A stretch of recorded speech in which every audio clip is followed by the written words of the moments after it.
오늘 예수님께서 근심하고 있는 제자들에게 권면하시면서 마지막으로 하신 말씀 이제 13절, 14절 말씀이거든요. 다시 한번 읽어보겠습니다. 시작. 너희가 내 이름으로 무엇으로 그것을 구하든지 내가 행하리니 이는 아버지로 하여금 아들로 말미암아 영광을 받으시게 하려 함이라. 내 이름으로 무엇이든지 내게 구하면 내가 행하리라. 아멘. 저는 이 말씀이 예수님의 제자들에게만 주신 말씀이 아니라 오늘 저와 여러분에게도 주시는 말씀이라고 믿습니다. 아멘. 이 말씀을 듣는 순간, 자, 이게 우리에게 주시는 말씀이에요. 내 이름으로 무엇이든지 내게 구하면 내가 행하리라 라고 하는 이 말씀을 딱 보는 순간, 이게 이 말씀이 여러분들에게 위로가 되십니까? 주눅들게 하십니까? 어느 쪽이세요? 위로가 돼요. 위로돼요? 투표를 좀 해볼까요? 이 말씀이 믿어져서 야, 주님이 무엇이든지 내가 구하는 건 이루어 주신단다. 그러니까 막 용기가 생기고 힘이 생기십니까? 혹시 그런 분은 없으십니까? 아니 그런데 왜 내가 하는 기도는 안 이루어져? 내 기도를 잘 못하나? 내 믿음은 별론가?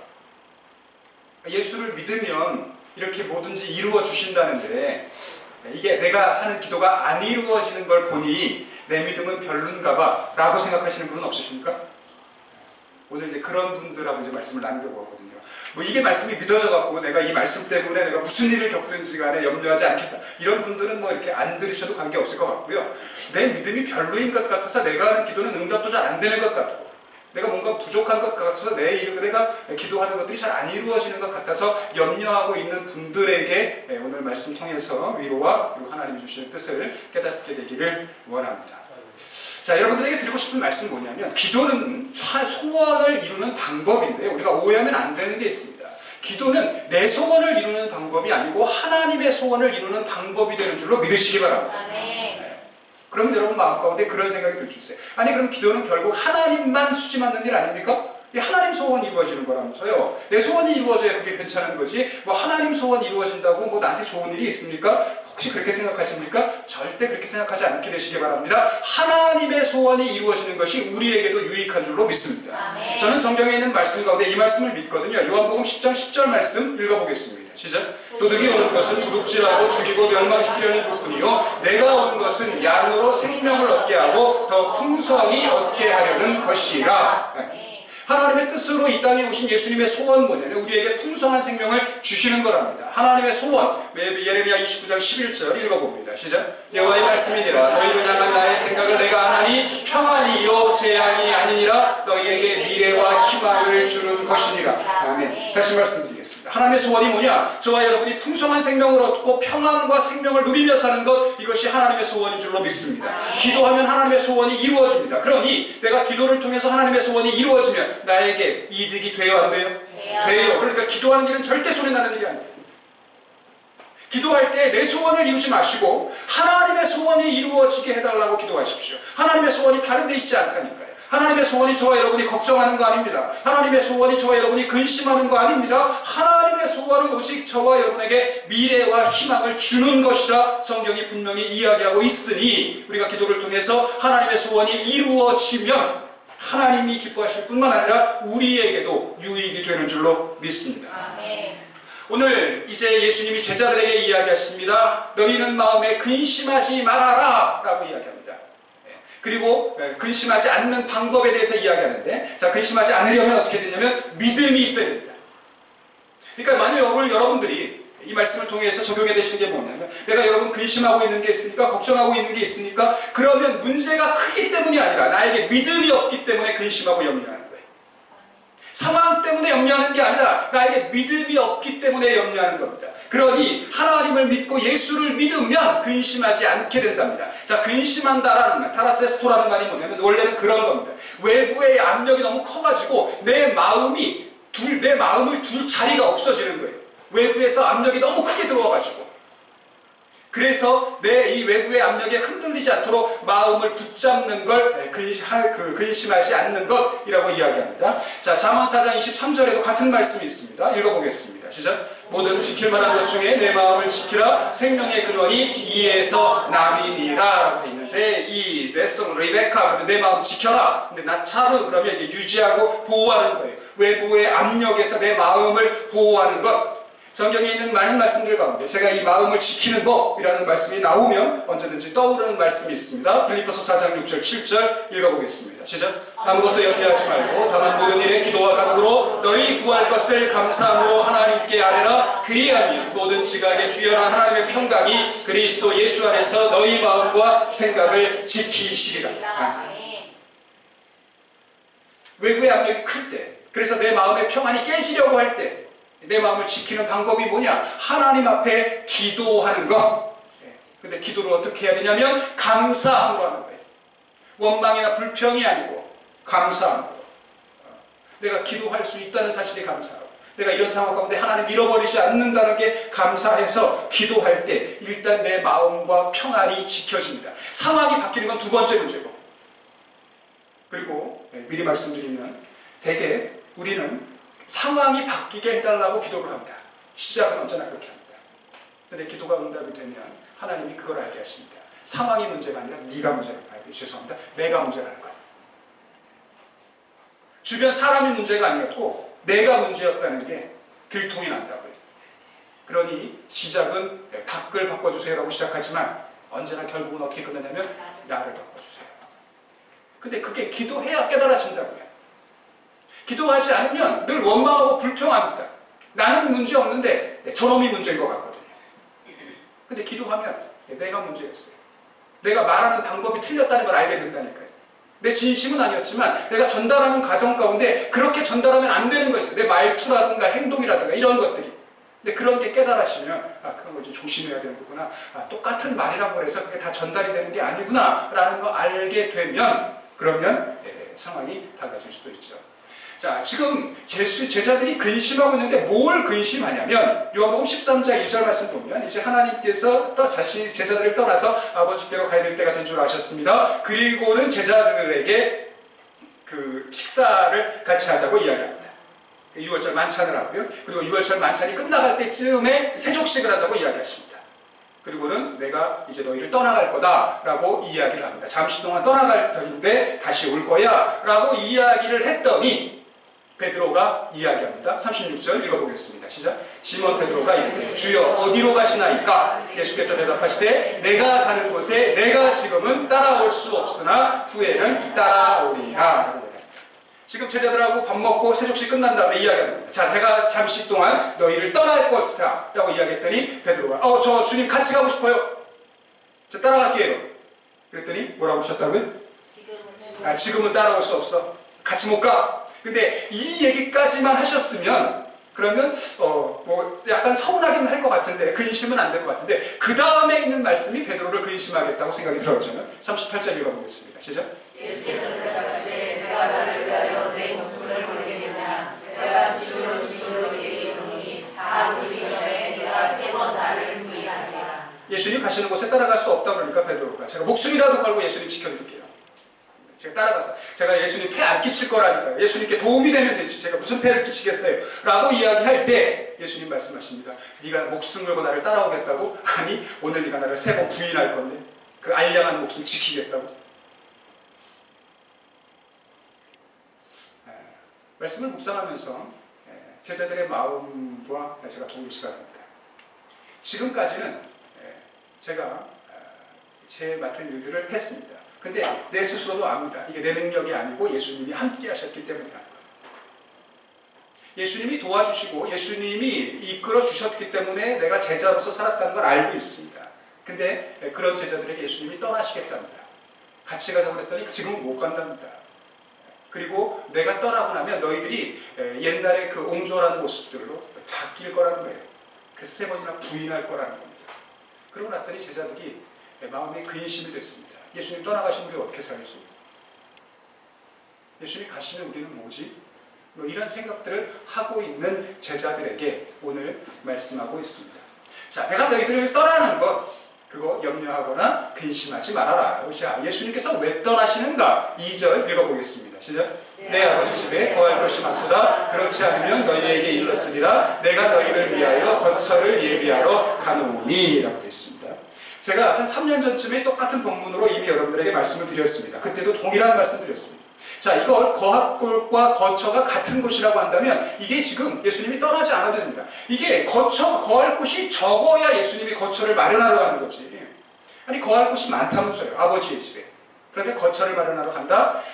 히라보 성경에는요, 이 거할 곳과 거처가 전혀 다른다고 합니다. 완전히 달라요. 거할 곳, 그러면 이게 모네, 그러면 주택, 그리고 우리가 흔히 쓰는 맨션, 정말 집이라는 뜻이에요. 방. 그러니까 하나님의 집에 방이 많아요. 그러니까 14만 4천 명만 들어간다 이런 얘기 들으면 비웃어 주십시오. 천국이 절대 그런 곳 아닙니다. 뭐 엄청나게 많습니다. 근데 문제는 뭐냐면 그 거할 곳이 많은데 아무나 들어가지 못합니다. 이게 중요한 거예요. 이게 거할 곳이 많지만 원한다고 해서 다 들어가느냐? 아니고요. 거처, 그러니까 그 좌석, 기회가 있어야 됩니다. 나에게 그런 특권이 있어야만 들어갈 수 있어요. 예수님께서는 지금 뭘 준비하러 가시냐면 거처를 준비하러 가십니다.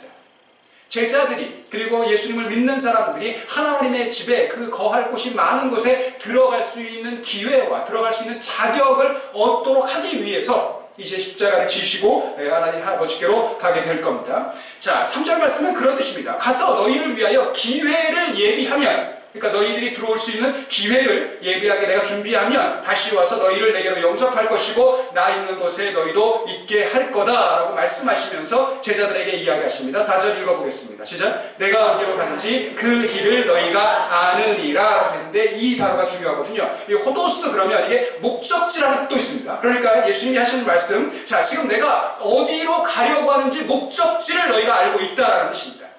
근데 또 하나 오늘 본문에서 중요한 의미는 뭐냐면 그 목적지까지 가는 방법이에요. 근데 오히려 저는 이 두 번째가 더 중요하다고 생각됩니다. 이미 여러분들도 다 아실 수 있습니다. 지금 예수님께서 가려고 하는 목적지가 어디예요? 네? 지금 예수님이 어디로 가시려고 하시나요? 잘 모르시면 제자들과 똑같습니다. 조금 이따 도마가 할 얘기가 똑같아요. 주님, 우리가 어떻게 알겠어요? 뭐 이런 얘기 할 거라고. 근데 예수님은 제자들이 알 거라고 생각했거든요. 저도 여러분들이 알 거라고 생각했어요. 당연히 알겠지. 지금까지 신앙생활 그렇게 오래 했는데. 근데 그 길을 어떻게 알겠습니까? 이러시면 예수님이 그런 심정이었겠지라고 제가 이제 동의가 되는 거죠. 자, 다시 묻겠습니다. 예수님이 지금 어디로 가셔요? 네, 아버지의 집으로 가시려고, 하나님께로 가시려고 한다는 거예요. 자, 그런데 자, 이건 분명합니다. 근데 뭘 모를 수 있냐면 그 방법이 뭐냐는 거예요. 그 거처를 마련하는 방법이 뭐냐? 예수님께서 이것도 제자들이 알 거라고 생각을 했는데 제자들이 모른다니까요. 3년 동안 제자가 노릇을 했는데도 불구하고 이걸 모릅니다. 그리고 만일 우리가 신앙생활 열심히 한다고 했는데 이 질문 앞에서 내가 어디로 가는지 그 길, 목적지 말고 그 방법, 아버지께로 이르는 방법에 대해서, 그리고 너희에게 거처를 마련하는 방법에 대해서 모른다고 한다면, 그러면 우리의 믿음에 대해서 재점검 해보셔야 됩니다. 내가 도대체 뭘 믿고 산 건가, 내가 지금까지 뭘 듣고 산 건가, 지금. 예수님께서 이 땅에 오시고 그리고 십자가를 지신 이유가 그 거처를 예비하는 것이었는데 그 방법에 대해서 모른다고 한다면 그럼 도대체 내가 뭘 들은 건가, 지금까지. 생각해 보셔야 된다는 말이죠. 자, 여러분 생각하신 대로 지금 예수님께서 가시려고 하는 목적지는 아버지 집입니다. 네. 아버지 집에 거처를 예비하러 가십니다. 요한복음 13장 1절에도 아버지께로 돌아가실 때가 이르렀다라고 하니까 이 목적지는 분명해졌어요. 자, 그럼 이제 방법이 뭐냐라고 하는 겁니다. 자, 내가 어디로 가는지 그 길, 방법, 아버지 집에 이르는 방법이 뭐냐? 오늘 본문을 통해서 예수님이 일러주신 건 십자가라고 하는 거예요. 오직 십자가를 통해서만 내가 아버지께로 갈 수 있고 아버지 집에 가서 너희를 위한 거처를 예비할 수 있게 된다라고 예수님이 알려주십니다. 그리고 제자들이 이미 알 거라고 생각하고 있었어요. 그런데 제자들이 도통 예수님이 무슨 말씀을 하시는지 모릅니다. 그러니까 도마가 이렇게 이야기하죠. 5절 읽어보겠습니다. 시작. 도마가 이르되 주여 주께서 어디로 가시는지 우리가 알지 못하거늘 그 길을 어찌 알겠사옵나이까. 우리는 목적지도 몰라요. 그런데 그 방법을 우리가 어떻게 알겠습니까? 하나님께로 어떻게 가는지, 거처를 어떻게 예배나가는지 우리가 어떻게 알 수 있겠어요? 라고 하는 그 질문에 예수님이 말씀하십니다. 자, 6절 읽어보겠습니다. 시작. 예수께서 이르시되 내가 곧 길이요 진리요 생명이니 나로 말미암지 않고는 아버지께로 올 자가 없느니라 그랬습니다. 자, 아버지께로 가는 방법 누구예요? 예수님이에요. 그런데 왜 예수님이 아버지께로 갈 수 있는 유일한 방법이 되시는가? 예수님은 길이시기 때문입니다. 예수님은 진리가 되시기 때문입니다. 예수님은 생명이시기 때문입니다. 그런데 특별히 예수님이라고 하는 이 존재, 길이요 진리요 생명 되시는 예수님이 자신의 정체가 드러나는 사건이 이제 조금 후에 있을 겁니다. 그게 뭐라고요? 십자가라고요. 예.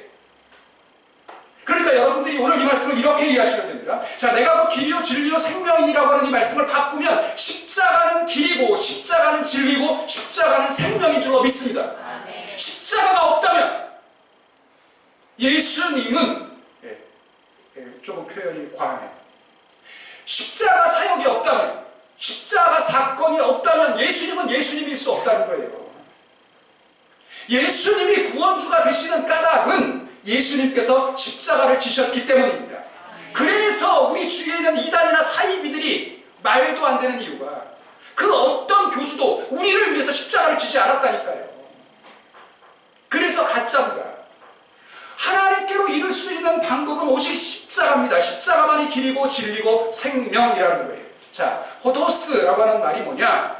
자, 시편 25편 4절 5절 읽어보겠습니다. 시작. 여호와여 주의 도를 내게 보이시고 주의 길을 내게 가르치소서. 주의 진리로 나를 지도하시고 교훈하소서. 주는 내 구원의 하나님이시니 내가 종일 주를 기다리나이다. 그랬습니다. 자, 주의 길, 주의 진리 다 뭘 의미하는 것 같아요?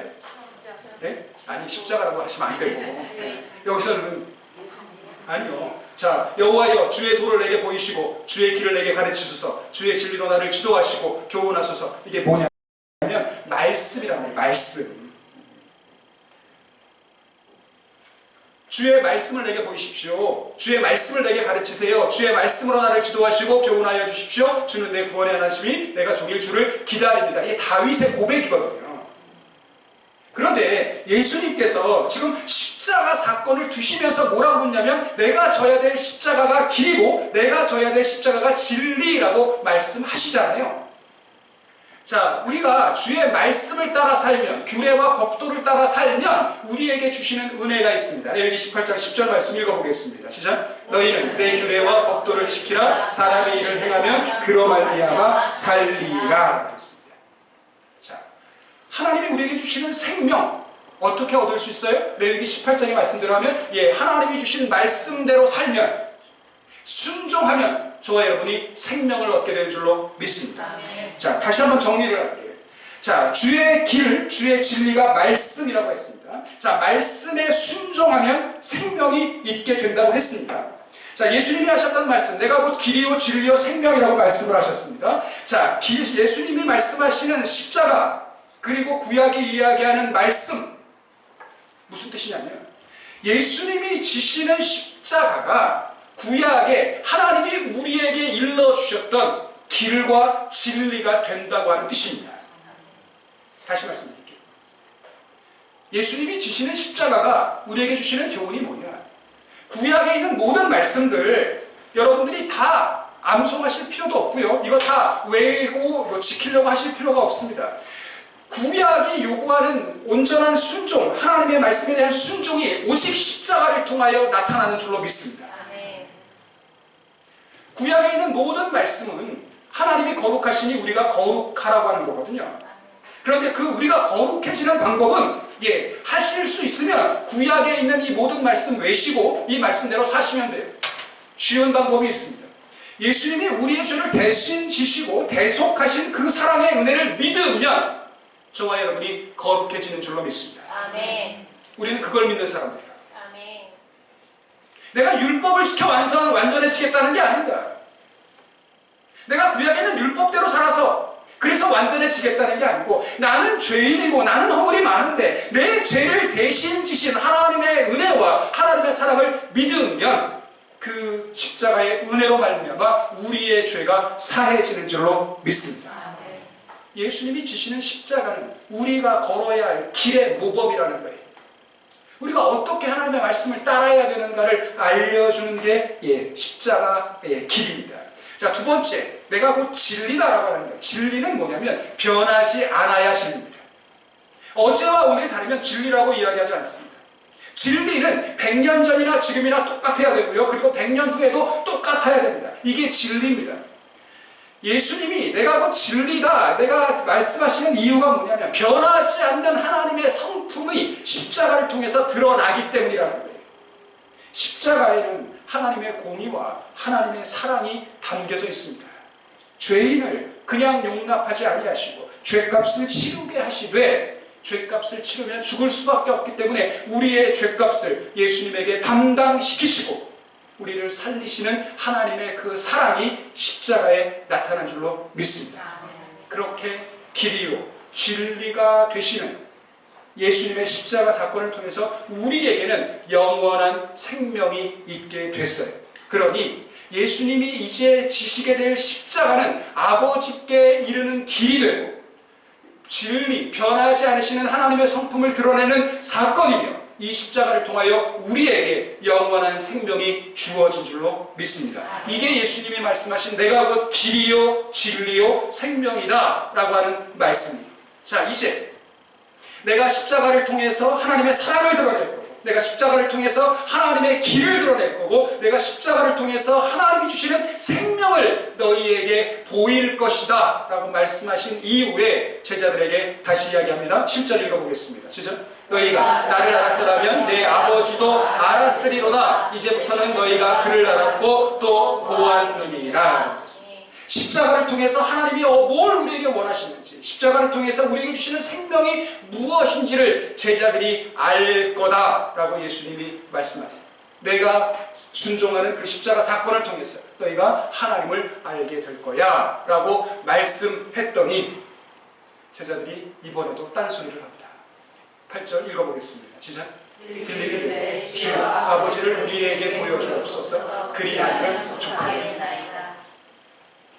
내가 지는 십자가 보면, 내가 앞으로 할 일을 보면 하나님 너희가 확실히 알게 될 거야 라고 얘기했더니 빌립이 이야기하기를 우리가 하나님 보면 너무 좋겠는데 하나님 좀 보여주세요 라고 이야기합니다. 그랬을 때 예수님 말씀하시죠. 9절 읽겠습니다. 시작. 예수께서 이르시되 빌립아 내가 이렇게 오래 너희와 함께 있었을 때 내가 나를 알지 못하느냐? 나를 본 자는 아버지를 보았거늘 어찌하여 아버지를 보이라 하느냐? 자, 저와 여러분이 하나님을 보기를 원하신다면, 하나님에 대해서 알기를 원하신다면 누구를 보면 돼요? 예수님을 보면 돼요. 예수님이 오셔서 하신 일들이, 예수님이 하신 사역이 그런 거라는 거예요. 하나님이 어떤 분이신지 알려주시고 하나님이 어떤 분인가를 보이시는 것이 예수님의 사역이었습니다. 자, 그러면 왜 예수님을 보면 우리가 하나님이 어떤 분인지 알 수 있습니까? 예수님이 하시는 말씀과 예수님이 하시는 행동을 통해서 우리가 어떻게 하나님을 본 것과 같고 하나님을 경험하는 것과 같습니까? 10절에 그 이유가 있죠. 읽어봅니다. 시작. 내가 아버지 안에 거하고 아버지는 내 안에 계신 것을 내가 믿지 아니하느냐? 야, 됐습니다. 자, 우리가 어떻게 예수님을 통하여서 하나님을 보게 되고 예수님을 통하여서 하나님을 알게 되는가? 예수님 안에 누가 계신다고요? 예수님 안에 하나님이 계셔요. 하나님 안에는 누가 계셔요? 예수님이 계셔요. 그렇기 때문에 예수님을 통하여서 우리가 하나님을 알게 되는 겁니다. 자, 그 증거가 뭐냐? 내가 지금까지 너희에게 했던 말, 그 예수님께서 공생애를 하시면서 했던 말은 예수님이 하시고 싶은 말씀이 아니고 아버지가 하신 말씀이었다는 거예요. 아버지가 주셔서 예수님이 지금까지 말씀하셨다는 겁니다. 그러니까 예수님이 지금 하시는 말씀을 들으면 그 말을 통해서 우리는 하나님이 어떤 말씀을 하시는지, 하나님이 어떤 생각을 하시는지를 알 수 있습니다. 자, 두 번째, 예수님이 하시는 이 일을 보면, 예수님께서 행하셨던 그 일을 보면 그건 예수님이 하시는 일이 아니라 누가 하는 거예요? 예수님 안에 계시는 하나님이 하신 거라는 거예요. 그러니까 너희가 내 말을 잘 듣고 내가 한 모든 일들을 경험하면, 그러면 내 안에게는, 내 안에 계시는 하나님이 어떤 분이신지, 하나님이 어떤 일을 하시는지 너희가 알 수 있게 된다라고 이야기하고 있습니다. 자, 그러니 11절 읽어보겠습니다. 시작. 내가 아버지 안에 거하고 아버지께서 내 안에 계심을 믿으라. 그렇지 못하겠거든 내가 행하는 그 일로 말미암아 나를 믿으라.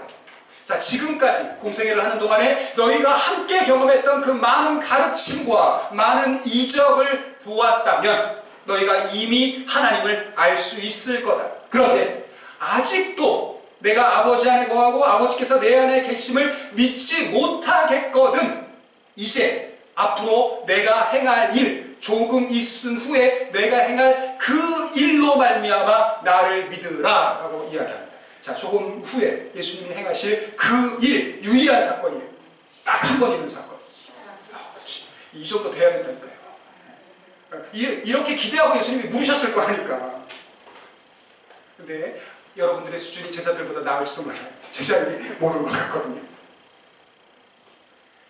자, 지금까지 내가 가르치는 것, 지금까지 내가 말한 것, 행한 것, 그거 얼마든지 증거가 되지만 못 믿겠다면 그러면 이제 십자가 사건을 통해서 너희가 내 안에 아버지가 계셔서 행하는 일 믿으라 라고 이야기하고 있습니다. 자, 그러면서 말씀하시죠. 12절 읽어보겠습니다. 시작. 내가 진실로 진실로 너희에게 이르노니 나를 믿는 자는 내가 하는 일을 그도 할 것이요 또한 그보다 큰 일도 하리니 이는 내가 아버지께로 가니라.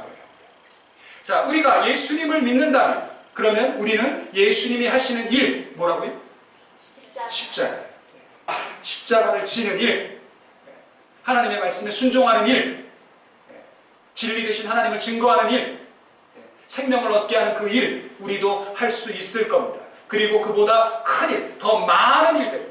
그러니까 예수님은 한 번 십자가를 지셨지만 우리는 여러분 하나님이 우리를 부르시는 날까지 계속해서 하나님을 증거하고 하나님을 드러내고 하나님의 생명을 증거하는 일들을 하실 수 있을 텐데 그렇게 되는 이유는 뭐냐면 우리에게 능력이 생기는 게 아니라 우리 안에 계시는 하나님이 역사하셔서 우리가 그와 같은 일을 하게 되는 줄로 믿습니다. 그러니까 우리는 구할 때 하나님 저에게 능력 있게 해주세요라고 구할 게 아니고요. 하나님 제 안에 계시는 하나님이 일하시게 해주세요라고 기도해야 하는 것이 마땅한 줄로 믿습니다. 아멘. 하나님 더 많은 능력을 주세요. 하나님 더 많은 기회를 주세요가 아니라 하나님 일하세요. 내 안에 계시는 하나님, 예수님 안에 계셨던 것 같이 우리 안에 계시는 하나님 제 자아를 꺾으시고 하나님 일하세요. 그것이 저와 여러분이 구해야 되는 기도라고 믿어요. 그리고 나서 예수님께서 말씀하십니다. 자, 그리고 나서 이제 주신 말씀이 오늘 우리를 주눅들게 하고 때로는 우리를 담대하게 만드는 말씀이란 말이죠. 자, 13절 14절 이어서 읽습니다. 시작. 너희가 내 이름으로 무엇을 구하든지 내가 행하니 이는 아버지로 하여금 아들로 말미암아 영광을 받으시게 하려 합니다. 내 이름으로 무엇이든지 내게 구하면 내가 행하리라. 그렇습니다. 자, 그리고 나면 이제 여러분들이 주목하셔야 되는 게 뭐냐면요. 만일 지금까지 여러분이 무엇을 구하든지가 보이셨습니까? 아니고요. 우리의 눈이 바뀌어져야 돼요. 뭐가 보여야 돼요? 내 이름으로가 보여야 돼요. 내 이름. 내가 지금까지 기도할 때에 예수님 이름으로 기도했냐라는 거예요. 전에도 말씀드렸죠. 이게 기도 끝낼 때 예수님의 이름으로 기도했습니다를 얘기하는 게 아닙니다. 지금. 너희가 내 이름으로 무엇을 구하든지 예수님이 지금 하나님 앞에 구하는 게 뭐냐면 하나님 제가 십자가를 져서 하나님 우리에게 보이신 말씀의 길을 밝히시고 진리 되신 하나님을 드러내시고 하나님 주시는 생명을 많은 사람들이 누리게 하십시오. 이게 예수님의 기도입니다. 그러면 우리가 예수님의 이름으로 구한다고 하는 게 뭐냐? 내가 구하는 그 일이 하나님 말씀에 순종하는 일입니까? 예, 그러면 예수님의 이름으로 구하는 게 맞습니다. 여러분이 구하는 그 일이 이루어지면 진리 되신 하나님의 성품과 하나님의 은혜가 세상 가운데 증거되겠습니까? 예, 그러면 예수님의 이름으로 구하시는 게 맞습니다. 여러분이 원하는 그 일이 이루어지면 여러분 주위에 있는 사람이 생명을 얻고 다시 살아날 수 있겠습니까? 그러면 예수님의 이름으로 구하는 것이 맞습니다. 그런데 내가 지금 구하는 게 하나님 말씀에 순종하는 일과도 상관이 없고 하나님의 성품을 드러내는 일과도 상관이 없고 다른 사람의 생명을 살리는 일과도 관계가 없다면 그러면 우리가 무엇을 구했든지 아무리 열심히 구했다 할지라도 그건 예수님의 이름으로 구한 일이 아닙니다. 그러니 만일 여러분들이 내가 기도를 했지만 이루어지지 않았다면 그건 기도가 틀렸기 때문도 아니고 믿음이 부족했기 때문도 아니고 우리가 예수님의 이름으로 구하지 않았기 때문입니다.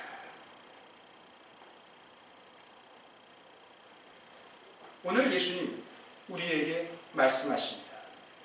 하나님 주시는 생명을 누리기 위하여 하나님 주시는 평안을 누리기 위하여 근심하지 않기 위하여 예수님의 이름으로 무엇이든 구하라 말씀하십니다. 예수님의 이름으로 구하시되 길 되신 말씀에 순종할 수 있도록 기도하시기 바랍니다. 내가 순종하는데 방해가 되는 것이 있다면 그 방해를 꺾게 해달라고 기도하실 수 있기를 바랍니다. 진리이신 하나님의 영광을 위하여 기도하시되 특별히 내 자랑, 내 영광 위하여 아니고 하나님의 영광이 나타날 수 있도록 기도하시기 바랍니다. 생명 대신 예수님 증거할 수 있게 해달라고 기도하시기 바랍니다. 그렇게 기도하면 그 일이 예수님의 일이기 때문에 예수님의 일을 예수님께서 행하시겠다고 우리에게 약속하십니다. 순종하기 어려운 일이 있으십니까? 하나님의 영광이 가리워졌다고 생각되는 일이 있으십니까? 여러분 주위에 정말 예수님의 그 생명, 하나님의 생명을 전하기 원하시는 분이 있으시다면 기도를 시작하시고 하나님께서, 예수님께서 일하시는 것 경험하여서 근심하지 않고 염려하지 않고 담대하게 살아가시는 저 여러분들 다 되시기를 주님으로 기원합니다. 전능하신 주